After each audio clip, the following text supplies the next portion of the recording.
नमस्कार दोस्तों, मेरा नाम है शिवम कुमार। मैं आपका स्वागत करता हूं अपने YouTube चैनल में। चलिए दोस्तों, आज हम शुरू करने वाले हैं यूपीएसआई के सामान्य अध्ययन का यह टेस्ट नंबर 4 है, जो कि बहुत ही महत्वपूर्ण होने वाला है। यह यूपीएसआई के exam, UP police exam, UP triple SC, लेखपाल एवं आरओ एआरओ में इन प्रश्नों से बहुत ही महत्वपूर्ण प्रश्न बनने वाले हैं। तो हमारा पहला प्रश्न है दोस्तों, माउंट आबू स्थित मशहूर दिलवाड़ा मंदिर निम्नलिखित में से किस समुदाय का पवित्र तीर्थ स्थल है? तो दिलवाड़ा मंदिर किस संप्रदाय का महत्वपूर्ण पवित्र तीर्थ स्थल है? तो दोस्तों इसका आंसर हो जाएगा ऑप्शन नंबर बी, जैन। यानी कि माउंट आबू पर स्थित दिलवाड़ा मंदिर किस समुदाय का पवित्र तीर्थ स्थल है? तो जैन समुदाय का है। हमारा अगला प्रश्न है दोस्तों,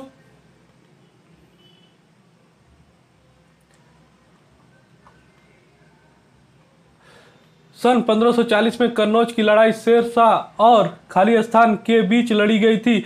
तो सन 1540 में कन्नौज की लड़ाई शेर शाह और हुमायूं के बीच लड़ी गई थी। ऑप्शन नंबर बी सही हो जाएगा दोस्तों।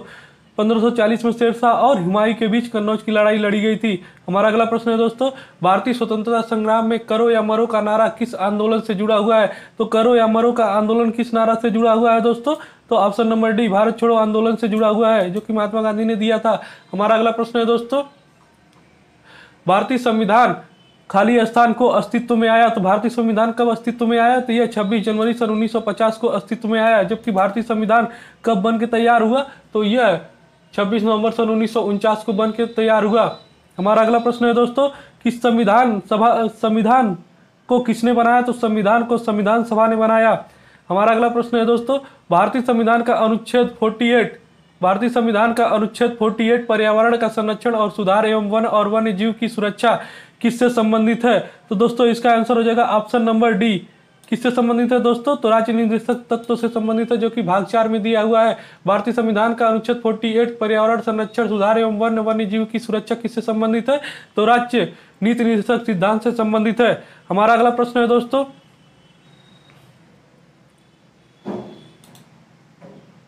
लोकसभा में राज्यों से कुल सदस्यों की संख्या होती है। तो लोकसभा में राज्यों से कुल सदस्यों की संख्या कितनी होती है दोस्तों? तो ऑप्शन नंबर बी सही हो जाएगा, 530 होती है। कितनी होती है दोस्तों? तो 530 होती है। हमारा अगला प्रश्न है दोस्तों, सौर ऊर्जा किसके द्वारा उत्पन्न होती है? ऑप्शन ए संलयन प्रक्रिया द्वारा, ऑप्शन बी विखंडन प्रक्रिया द्वारा, ऑप्शन सी दोहन प्रक्रिया द्वारा, ऑप्शन डी इनमें से कोई नहीं। तो सौर ऊर्जा किससे उत्पन्न होती है? तो ऑप्शन नंबर ए सही हो जाएगा, संलयन प्रक्रिया द्वारा। सौर ऊर्जा किससे उत्पन्न होती है? तो ऑप्शन ए संलयन प्रक्रिया द्वारा। हमारा अगला प्रश्न है दोस्तों, हिमालय पर्वत किस प्रकार के पर्वत का उदाहरण है? ऑप्शन ए परतदार, ऑप्शन बी ब्लॉक पर्वत, ऑप्शन सी प्राचीन पर्वत, ऑप्शन डी अवशिष्ट पर्वत। तो दोस्तों इसका आंसर हो जाएगा, हिमालय पर्वत कैसा पर्वत है? तो परतदार पर्वत का उदाहरण है। हिमालय पर्वत कैसा पर्वत है? तो परतदार पर्वत है। हमारा अगला प्रश्न है दोस्तों, भारत में हरित क्रांति का जनक किसे कहा जाता है? Option A G Pal, option B Norman Borlaug, option C वान नील, ऑप्शन डी डॉक्टर मिशेल। तो दोस्तों इसका आंसर हो जाएगा option number B, Norman Borlaug को भारत में हरित क्रांति का जनक कहा जाता है। नॉर्मन बोरलॉग को क्या कहा जाता है?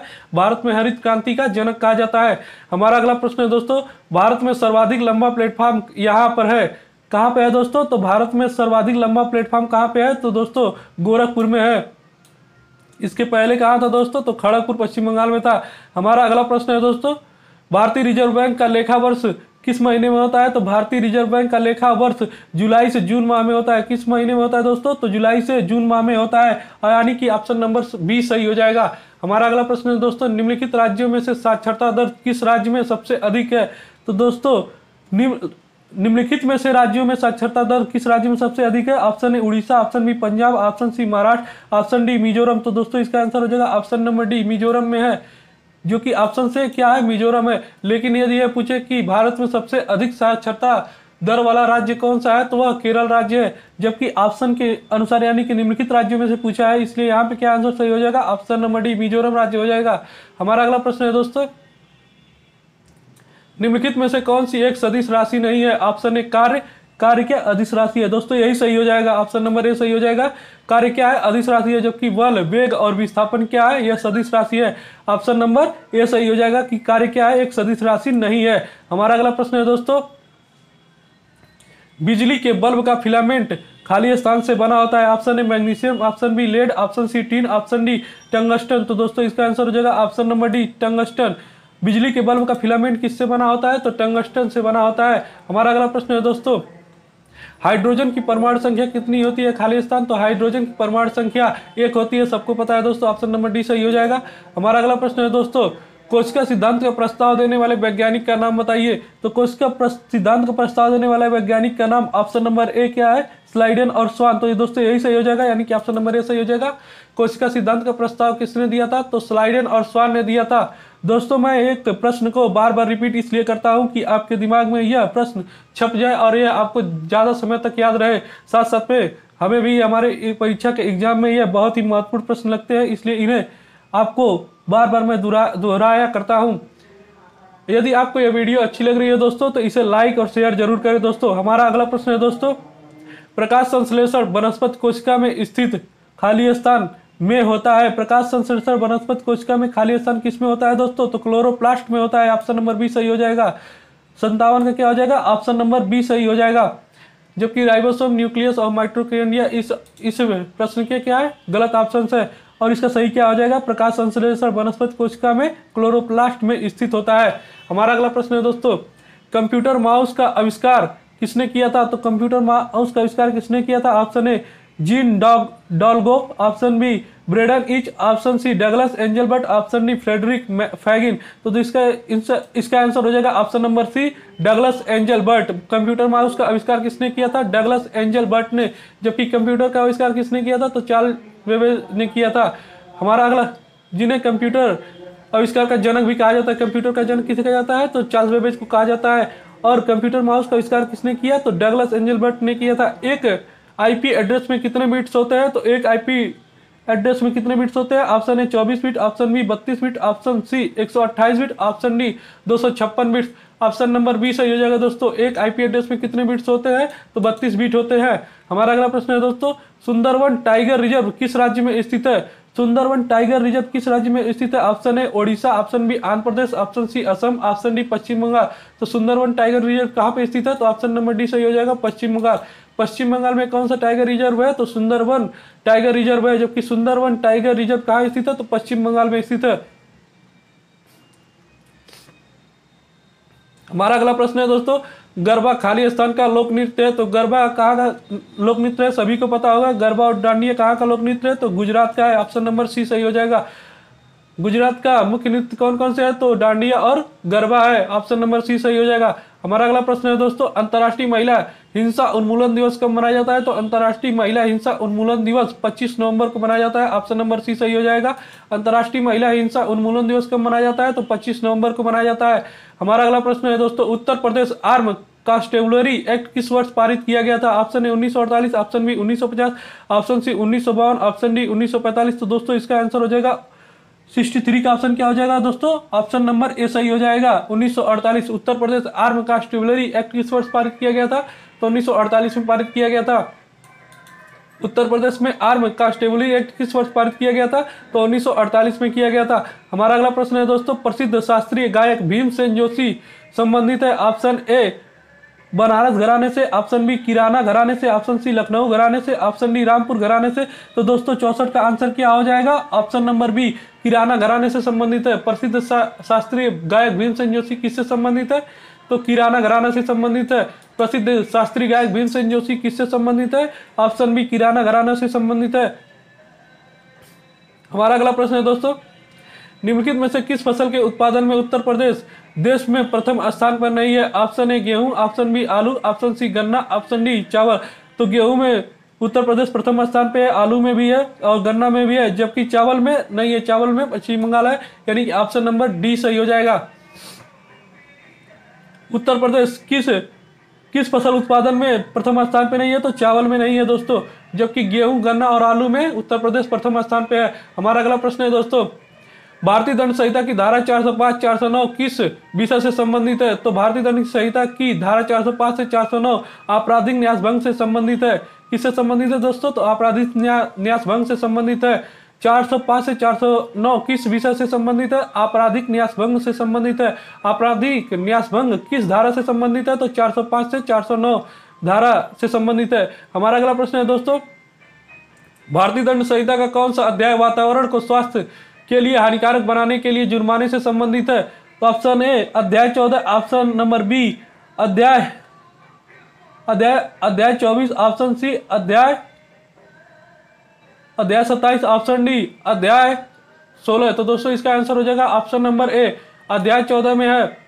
भारतीय दंड संहिता का कौन सा अध्याय वातावरण के स्वास्थ्य के लिए हानिकारक बनाने के लिए जुर्माने से संबंधित है? तो अध्याय 14 है। हमारा अगला प्रश्न है दोस्तों, इस यातायात प्रतीक का चिन्ह का अर्थ बताइए। ऑप्शन ए रास्ता बंद, ऑप्शन बी आगे रास्ता नहीं है, option C T junction, option D आगे संकेतक है। तो दोस्तों ये सबसे आसान प्रश्न है, जो कि क्या हो जाएगा इसका आंसर 69 का ऑप्शन नंबर सी सही हो जाएगा, जो कि आगे क्या है, टी जंक्शन है। आगे कौन सा चिन्ह है दोस्तों? इस चिन्ह का क्या अर्थ है? तो टी जंक्शन।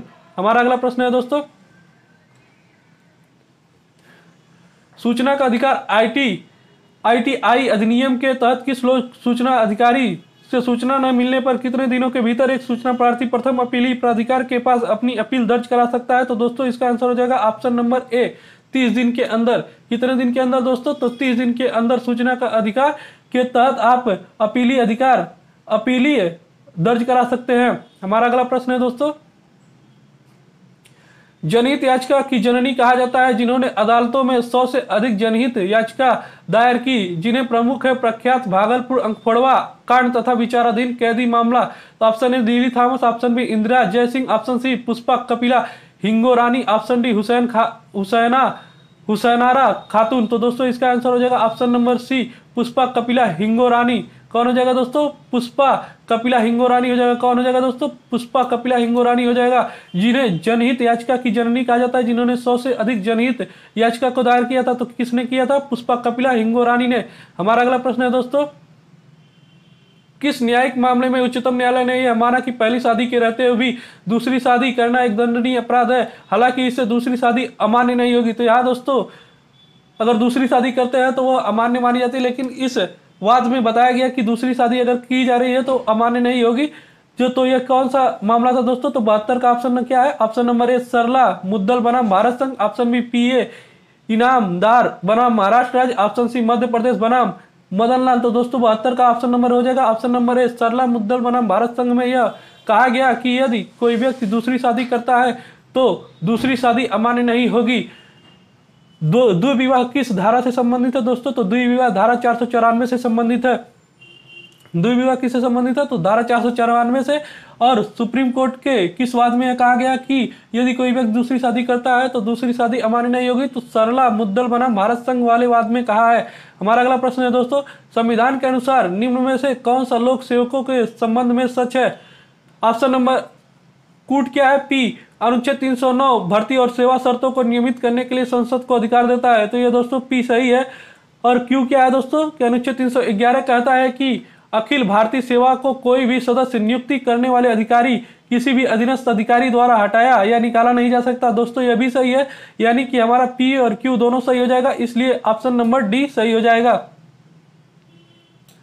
हमारा अगला प्रश्न है दोस्तों 74, निम्न मौलिक अधिकारों को उस अनुच्छेद के आरोही क्रम में लगाए जिसके तहत वे संविधान में दिखाई देते हैं। ऑप्शन ए स्वतंत्रता का अधिकार, ऑप्शन बी शोषण के विरुद्ध अधिकार, ऑप्शन सी समानता का अधिकार, ऑप्शन डी सांस्कृतिक और शैक्षिक अधिकार। तो दोस्तों इसका आंसर हो जाएगा ऑप्शन सी। क्या है? सी पहले आता है समानता का अधिकार, उसके बाद कौन सा आता है? स्वतंत्रता का अधिकार आता है, फिर जाके कौन सा आता है? उसके बाद शोषण के विरुद्ध अधिकार आता है, उसके बाद कौन सा आता है? सांस्कृतिक और शैक्षिक अधिकार आता है। यानी कि CABD, यानी यह किस ऑप्शन में दिया है? तो ऑप्शन नंबर बी में दिया है। ऑप्शन नंबर बी सही हो जाएगा, CABD। पहले कौन सा आएगा? समानता का अधिकार, उसके बाद स्वतंत्रता का अधिकार, उसके बाद शोषण के विरुद्ध अधिकार, ऑप्शन डी सांस्कृतिक और शैक्षिक अधिकार। समानता का अधिकार 14 से 18 और स्वतंत्रता का अधिकार 19 से 22 और शोषण के विरुद्ध अधिकार 23-24 और सांस्कृतिक और शैक्षिक अधिकार 25 से 28 अनुच्छेद बताया गया है। हमारा अगला और यह सबसे लास्ट प्रश्न है दोस्तों, भारतीय संविधान का कौन सा अनुच्छेद यह कहता है कि राज्य देश के पर्यावरण के संरक्षण एवं संवर्धन का और वन तथा वन्य जीवों की रक्षा करने का प्रयास करेगा? ऑप्शन ए अनुच्छेद 24, ऑप्शन बी अनुच्छेद 48, ऑप्शन सी अनुच्छेद 36 या ऑप्शन डी अनुच्छेद 12। तो दोस्तों इसका आंसर हो जाएगा ऑप्शन नंबर 48, जो कि राज्य के नीति निर्देशक तत्वों में दिया गया है कि अनुच्छेद 48 के तहत क्या बताया गया है कि राज्य के देश के पर्यावरण के संरक्षण एवं संवर्धन का और वन तथा वन्य जीवों की रक्षा करने का प्रयास करेगा। ऑप्शन नंबर बी सही हो जाएगा अनुच्छेद 48 के तहत। हमारा दोस्तों यह टेस्ट यहीं पे समाप्त होता है, मिलते हैं आपसे नेक्स्ट टेस्ट में, तब तक के लिए आपसे विदा लेते हैं। यदि आपको हमारा यह टेस्ट अच्छा लगा हो तो इस टेस्ट को लाइक, शेयर और हमारे चैनल को सब्सक्राइब करके बेल आइकन को जरूर प्रेस करें, जिससे आपको हमारी अपडेट मिलती रहे। तो धन्यवाद दोस्तों, जय हिंद।